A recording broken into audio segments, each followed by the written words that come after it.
हर वर्ष की भांति इस वर्ष भी पाल समाज के द्वारा देवी अहिल्याबाई होलकर की जयंती समारोह कार्यक्रम हर्षोल्लास से मनाया गया। इस दौरान शोभा यात्रा का आयोजन किया गया, जो कि मैहर, कोरबरा, उचेहरा होते हुए सिद्धनाथ, गोवराय कला पहुंची। जयंती के उपलक्ष्य में निकाली गई इस विशाल शोभा यात्रा में वाहनों का काफिला भी रहा। इस मौके पर मंची कार्यक्रम का आयोजन भी हुआ। कार्यक्रम में मुख्य रूप से जनपद उपाध्यक्ष गुलाब पाल मौजूद रहे।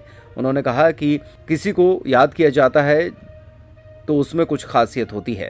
देवी अहिल्याबाई होलकर ने मुगलों और अंग्रेजों के शासन से लोहा लिया।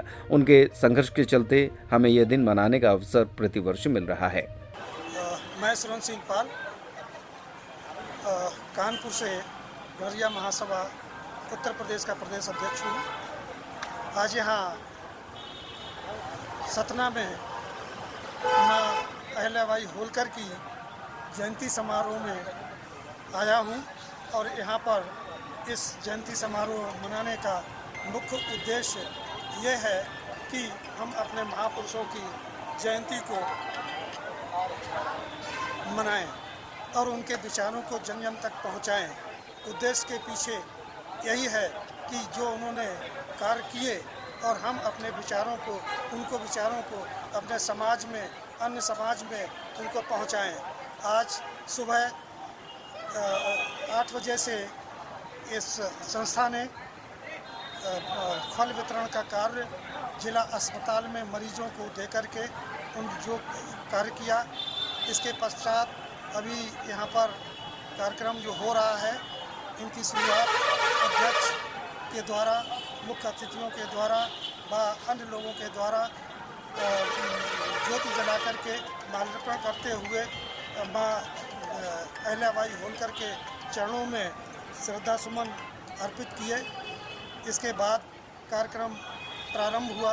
प्रारंभ में पहले माँ अहिल्याबाई होलकर की जीवन परिचय को देते हुए हमारी छोटी छोटी बच्चियों ने जो संदेश दिया कि माँ अहिल्याबाई होलकर ने कैसे अपने राज्य को चलाया, कैसे अपने राज्य के अधीनस्थ लोगों को, प्रजा को उन्होंने सुरक्षा दी।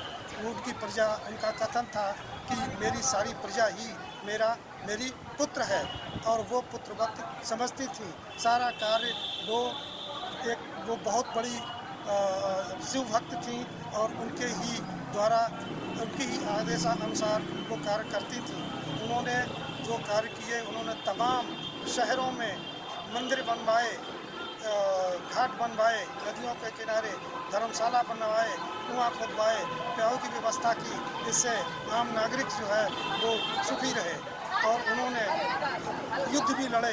उनके ससुर जो थे मल्हारराव होलकर, उन्होंने जितने भी युद्ध लड़े, उन्होंने सारे के सारे युद्ध जीते और उन्होंने अपनी तलवार की नोक पर राज्य स्थापित किया। और इस प्रकार उनके पुत्र खंडेराव, जिनकी शादी माँ अहिल्याबाई होलकर के साथ में हुई थी, इनके न रहने के बाद ये सत्ता में आई। इनके पुत्र का एक पुत्र पैदा हुआ, एक पुत्री पैदा हुई, जिसकी पुत्र की कुछ वर्ष बाद मृत्यु हो गई थी। यहाँ तक कि इन्हें ये कहा गया कि आप दत्तक पुत्र ले लें, लेकिन उन्होंने कहा नहीं, हमारी सारी प्रजा ही हमारी पुत्र है, और उन्होंने स्वीकृति नहीं दी अपनी। और इस प्रकार से उन्होंने फिर सारा खजाने से अपना राजकोष भर दिया।